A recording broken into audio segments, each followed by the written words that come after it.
everybody's eating lunch. That's what we've learned from this crowd, Chris.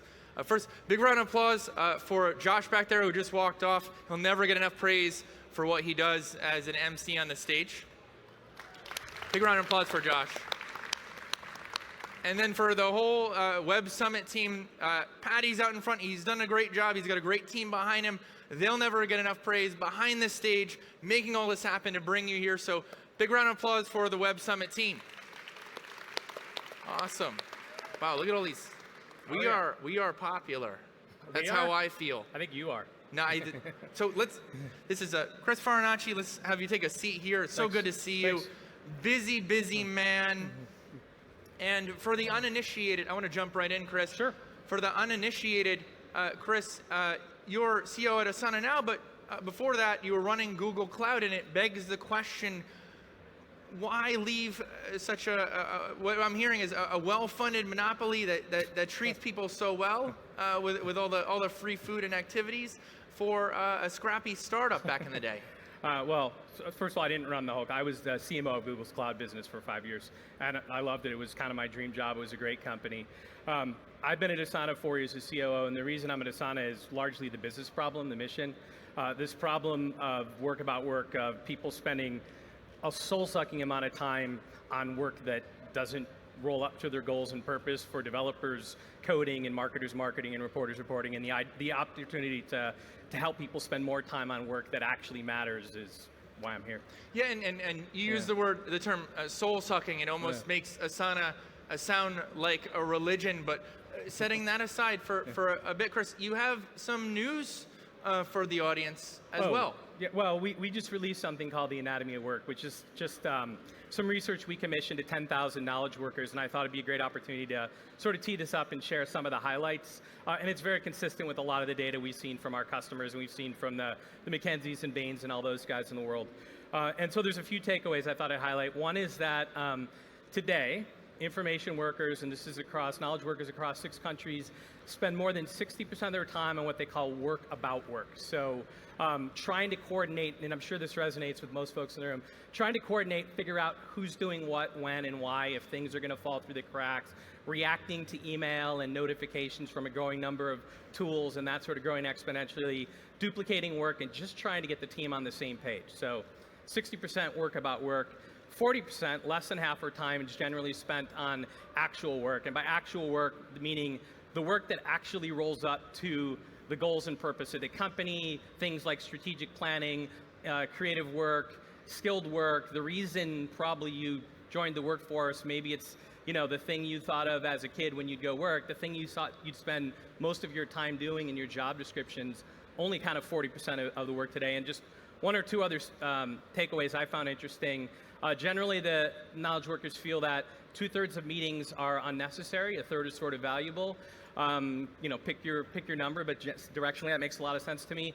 One that makes that's deeply important to me as well is less than half, I think it was like 46%, actually understand how what they do rolls up to the goals and purpose of the company.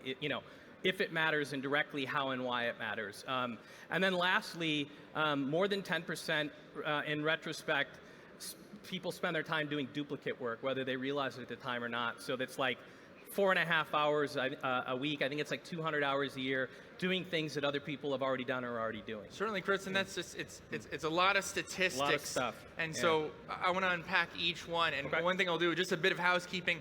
We are using Slido. I know we had questions before we even came up here, Chris, so please participate. We do love participation at Grit Daily. This is live journalism here. We are sharing news, and we'll unpack one of the things.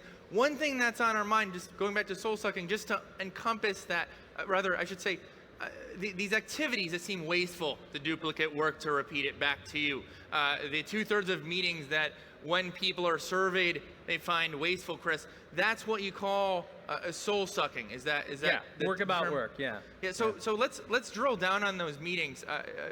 And to be productive, inverting, 1/3 of the meetings then are productive. Is that a fair statement to say? Yeah, roughly. Then, sorry. Sorry, go ahead. You said, No, go ahead.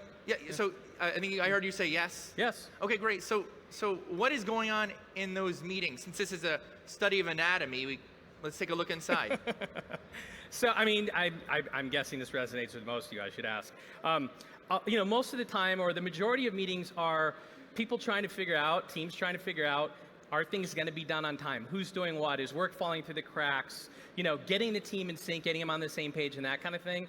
The third is actually the meetings where you're actually moving work forward. So making decisions, reviewing things and making decisions on work that actually contribute to your goals, based on your job description. So more meetings than not, people find wasteful in terms of the goal and purpose of the meeting is not about moving work forward. It's about trying to figure out who's doing what. We don't necessarily need more tools. It sounds intuitively that isn't it just bad managers who are causing this strife and this soul-sucking activity, as you call it? I don't think so. I don't want to make this commercial about what we do, but I am a big evangelist for the category. It's why I'm here. So maybe it's probably helpful to sort of say where we fit and answer your question. So if you think about collaboration and productivity today, we're seeing the market and companies and teams sort of standardize on 3 needs, and I'm guessing this is obvious to most of you. So one around communication, right? And that's things like email, that's moving to things like chat and video conferencing to help teams connect and communicate. The second is around how you create and share digital work, content, files together, right? And that's moved in the old days from you create things separate and email it around and try and reconcile changes into a final deliverable to you get to work on things together, which has been a revolution. And then there's the sort of file sharing side, which is now a single version of the truth for everybody.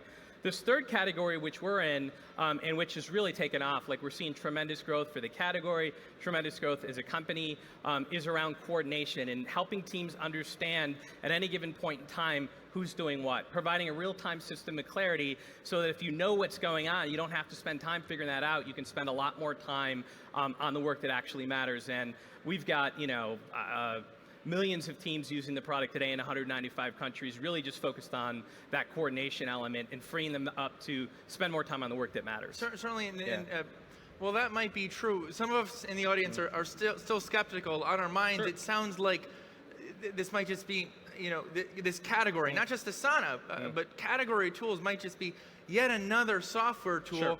We have to do data entry, and while that might be good for managers, who might also be not great at coordinating meetings, that's not so great for the sort of foot soldiers and the middle layer that might already be burned out by all the tools that they're tasked with using. So what's your response to them? Yeah, I think the reason that there's such a big investment in the field and the companies are investing as much is 95% of coordination today, how teams coordinate, is manual. It's literally spreadsheets, meetings, sticky notes, documents, things that weren't designed for coordination. And so they don't scale, they don't help teams coordinate. They're always a static point in time. And if you think back to the history of project management, we've been trying to solve this problem as an industry for 20 years. For decades, it was PMO offices and somebody with a Gantt chart trying to get everyone on the same page, and it was never really for the whole team, and it never really kept everyone on the same page. And fast forward to today, the thing that's unanimous is everyone's being asked to do more with less. What we get told every day is, on top of that is, if you manage a team, a project, a process, anything like that at all, if you're a team lead, you're a project manager whether you like it or not, and you have to go fast. People don't have time for this stuff.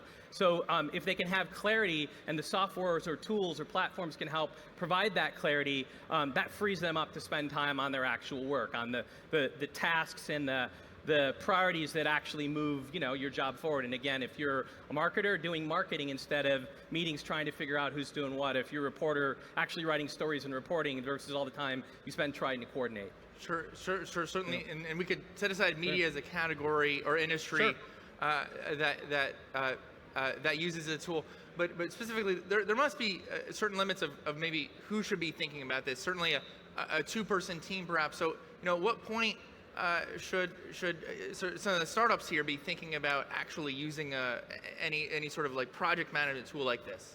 Yeah, so from our perspective, our customer base, in the early days, we've had a product out there for 7 years. In the early days, it was all the disruptors in the tech companies like you'd expect. So, the Ubers and Airbnbs and Spotifys, a lot of their teams run on tools like Asana in this case.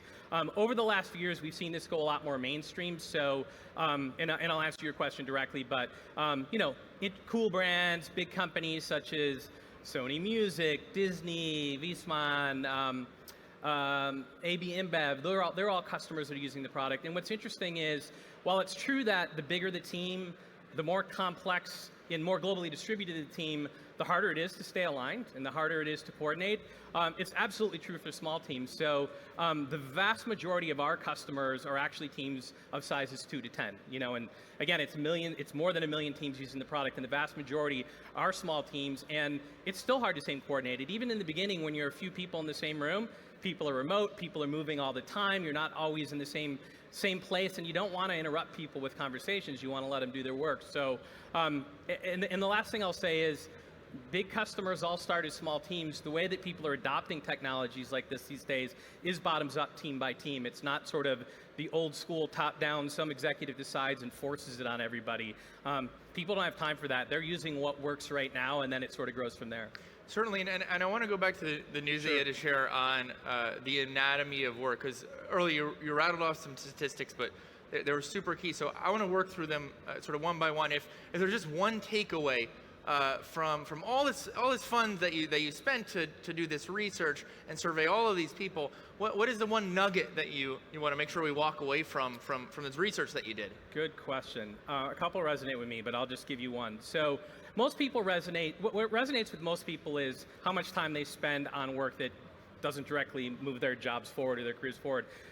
Another interesting tidbit I mentioned that's actually really interesting for me is the thing around people don't know, 46% understand how their work connects to the goals and purpose of the company. And I'm seeing this as a big driver. So there's a lot of focus on engagement out there in the market, and engagement meaning, sort of the intersection of collaboration and productivity, and our employees feeling engaged at work. And what we're finding more and more these days is it's not just about, fun modern tech and being able to use tech that is productive at home at work. It's actually, these days employees want to understand how their work actually connects to the goals and purpose of the company, and it's a key driver of engagement. So when you look at Culture Amp and all these studies your companies might do on how are the employees doing, are they engaged?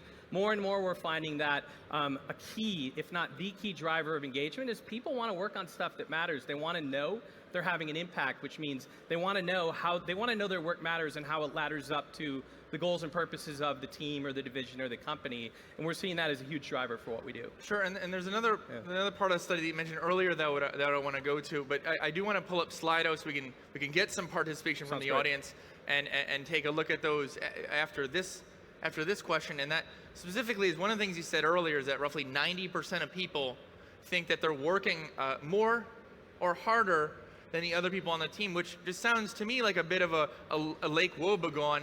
90% is sort of in the math isn't the median. Isn't that actually more of a psychological problem that it sounds like 9 out of 10 people are maybe egomaniacal, not necessarily something, Chris, that gets solved by a tool? That's an interesting take. So what we're referring to is one part of the study says that 9 out of 10 people feel like they're doing more than their teammates. But what the study then goes on to say, and it resonates with me, I don't see it as egomaniacal, I see it as lack of transparency and empathy for what others do and largely what other teams do. Generally, teams understand what their immediate teammates do, maybe on their function, but don't have a lot of transparency or empathy for what other teams do. And by providing that transparency, you really break the walls down on that. Certainly, but it sounds incongruent with what you said earlier, Chris, and that is we're having perhaps maybe too many meetings, or maybe I should rephrase that as too many unproductive meetings. It sounds like the solution to that is communication, and meetings would be one way to solve that. Isn't that what your intuition tells you? No, not really. I'm saying that transparency of who's doing what when is a huge part of the solution. Clarity of who's doing what when. Clarity when you come in of not having to respond to the latest ping every 3 seconds, and that's literally what's happening. If you actually know what work matters to you that day and how that work relates to your team and your company, half those notifications and emails and meetings go away, and you can just focus on the work that matters. Certainly, and then let's go back to that meeting space. For those in the crowd who might be thinking about Asana, but either way, everyone's holding meetings. What should they be pursuing based off of what you know from the anatomy of work study, what should they be doing in their meetings when they do have them? So the study is less of a focus on meetings and more of a focus on clarity, but generally a lot of what I see and hear on meetings is have a clear decision maker, have a clear goal, and make sure the meeting makes sense. Make sure the purpose is something that's about moving the team forward, and that everyone knows their role and not everyone needs to be in a meeting. Certainly, and I know I want to get to some questions from the audience. Let us know if Slido is not working. If Slido is not working, if we could get a walking mic down to the crowd and we could ask just a few questions from the audience. I know that they had questions for Chris before he started. Otherwise, we can get back to the, let me see if we see a walking mic. I don't. We can get back to, here we go, perfect. Here we go. We'll just jump right in, Chris, and we'll start with the top. Upvoting helps us a lot. Do you have a simple formula when you do hold a meeting about something? Of these questions, that's the one I have the least sort of solid answer on. And for me, it's is there a decision that we're trying to make, and are the decision makers in the room? And a lot of folks will argue if you're not there to make a decision, why host a meeting?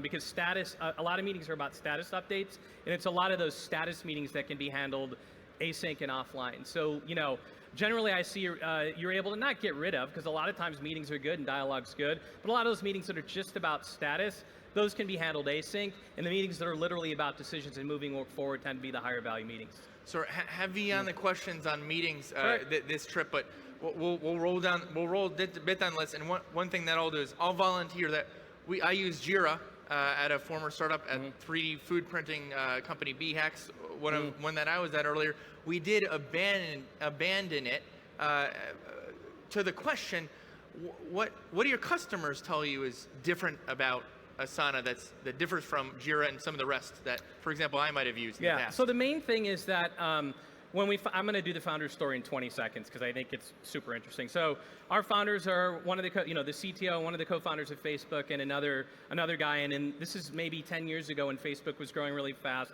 and they had the same problem we're talking about today. They realized the tech teams at Facebook were spending more time trying to figure out who was doing what than actually coding. So they built an internal tool to solve it. And it was so successful, our founders realized, hey, maybe we don't have to pick sustainability or healthcare or our passion to go form a startup. What if we commercialize that and give all those industries 5, 10, 20% of their time back? We surveyed our customers recently, heard back from 3,000. They say they're more than 45% more effective with a tool like this. In terms of competition, again, 95% of the market is doing coordination manually today. And you think about it, you're trying to triage this stuff in email. Most of the people are trying to manage clarity, like keeping the team on the same page and on the same wavelength in a spreadsheet, which just wasn't built for that. So our differentiator has always been our focus on providing a tool that's bottoms up, useful for the whole team. If it's just useful for a team leader or a project manager, like sort of these old Gantt charty resource management kind of things, and there's no value for the whole team, they're never going to be used. So first and foremost, really our claim to fame is building something that's useful for the whole team. So it sounds like some of the other tools are more specialized. And one thing that you said really early on was that is for knowledge workers. Just to be clear, is Asana limited to that specifically, or is this something that literally you could use if you're not in the IT stack or not working in something that's perhaps creative? Yeah, good question. So the sweet spot is there's almost 1 billion knowledge workers out there, and that's certainly the sweet spot. We see it used in teams across companies.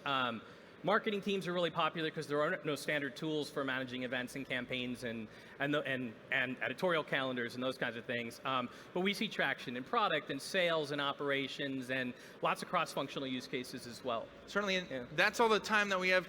Chris, a busy man. Big round of applause for Chris Farinacci at Asana.